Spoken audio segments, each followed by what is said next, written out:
మత్తయి సువార్త 28వ అధ్యాయంలో 10వ వచనం. మత్తయి భయపడకుడి, మీరు వెళ్ళి నా సహోదరులు గలిలయకు వెళ్ళవలెనని. గడిచిన దినములలో ఈస్టర్ ఆదివారం మొదలుకొని మనం ధ్యానించుచున్న అంశం యేసయ్య సజీవుడు అనే సత్యం. మనము ధ్యానిస్తూ సజీవుడు అయినవానికి 3 ప్రాముఖ్యమైన రుజువులు: పరలోకం, భూలోకములో సమాధి, పరలోకము నుండి దిగి వచ్చిన దూత, స్వయం సజీవుని స్వయం ప్రత్యక్షతలు అని మనం నేర్చుకున్నాం.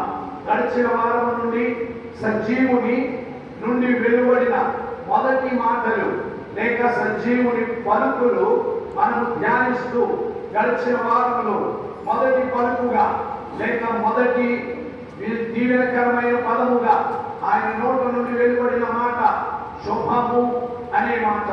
ఈ లోకంలో శుభము అనేది దేవుని యొద్ద నుండి మనకు జయమునిచ్చుచున్న బలపరుస్తున్న మాట అని మనం నేర్చుకున్నాం.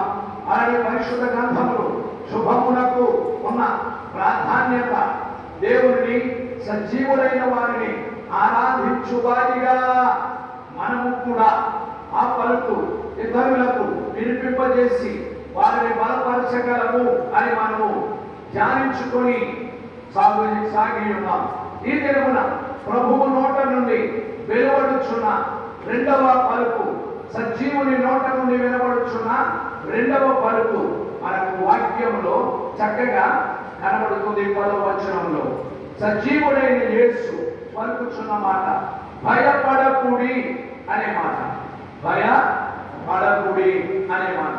ఈ మాట మనందరి జీవితాల్లో ఎంతో బలమునిస్తూ ఉంది. ఇది సజీవుని నోట నుండి వచ్చిన మాట. అనగా సజీవుని నోట నుండి ఈ రోజుకి కూడా ఆ మాట వస్తూనే ఉంది.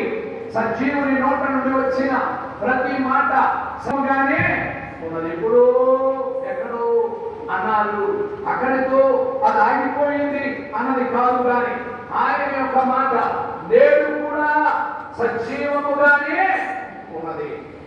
వాక్యం సెలవిస్తున్న సత్యములో ఆ సజీవుడు వచ్చిన ఈ అద్భుతమైన మాట భయపడకుడి అని. ఆ మాట ముందుగా అక్కడికి వచ్చిన స్త్రీలకు చెప్పబడుతుంది.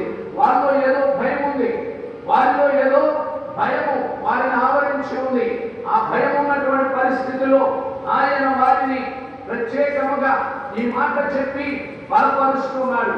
భయపడినప్పుడు మనము వెనకడుగు వేస్తాం, భయపడినప్పుడు మనము తగ్గిపోతాం, భయపడినప్పుడు మనం ముందుకు వెళ్ళలేని పరిస్థితిలో ఉంటాం.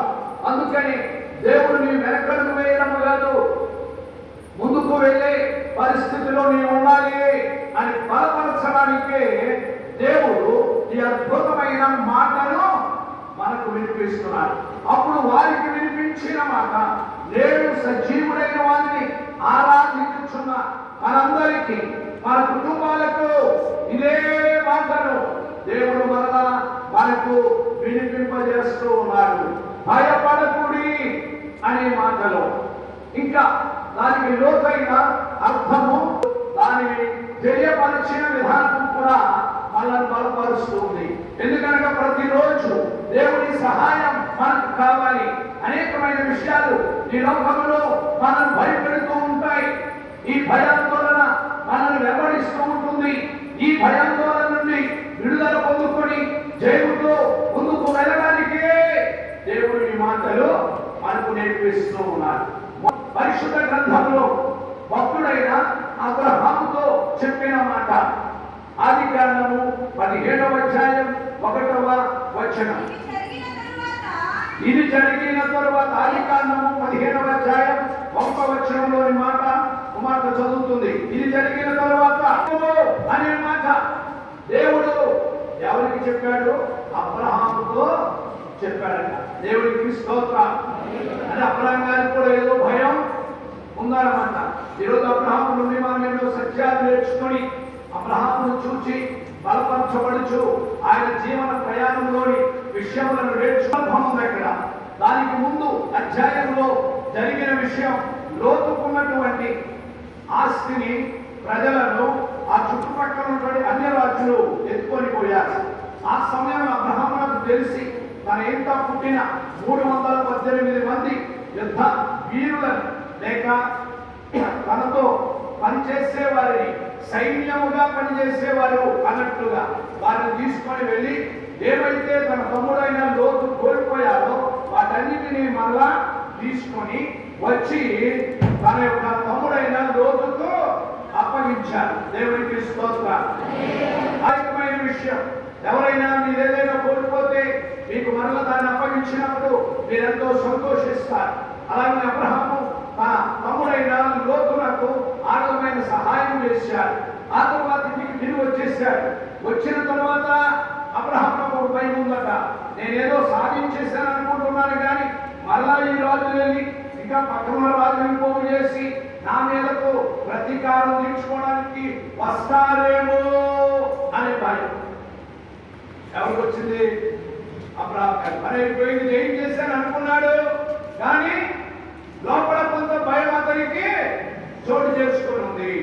ఈ భయంతో కొంచెం ఇబ్బంది పడుతున్న సమయంలో దేవుడు తన వాక్య రూపంలో దర్శనమిచ్చి, దేవుడు తన వాక్య రూపంలో అబ్రహాముతో మాట్లాడుచున్న మాటలు, అబ్రహామా భయపడకును అని చెప్పి, ఎందుకు నీవు భయపడుతున్నావు? ఎవరో వచ్చి నీ మీద ప్రతీకారముగా ఏమి చేస్తారు అనే భయం నిన్ను అలుముకుంది.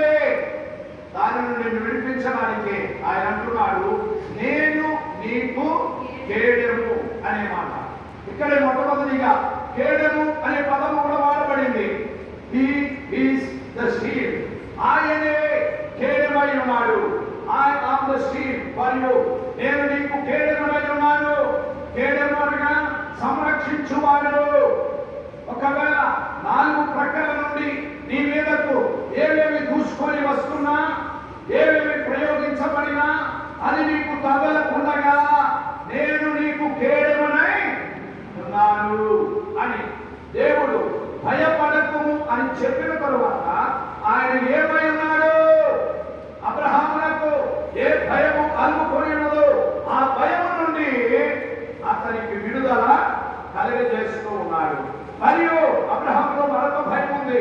ఈ పరిస్థితిలో ఇక నేను ఎదగలేనేమో, ఏ పరిస్థితిలో నన్ను ప్రజలు అనుకుంటారు అనుకున్నప్పుడు దేవుడు మరొక మాట అంటున్నాడు, నీ బహుమానము అత్యధికమగును అని కూడా దేవుడిచ్చుచున్న అభయం.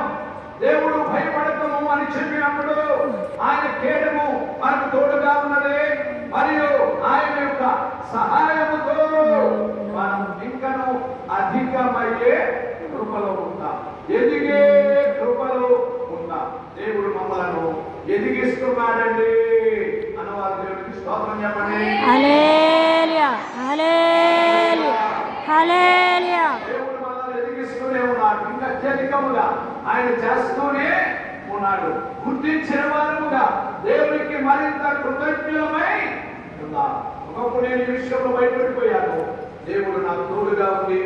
దేవుడిచ్చి నన్ను అత్యధికముగా జీవిస్తూ ఉన్నాడు. రెండవదిగా ఆదికాండంలోని 21వ అధ్యాయం 17వ వచనంలో ఆగరు అను స్త్రీ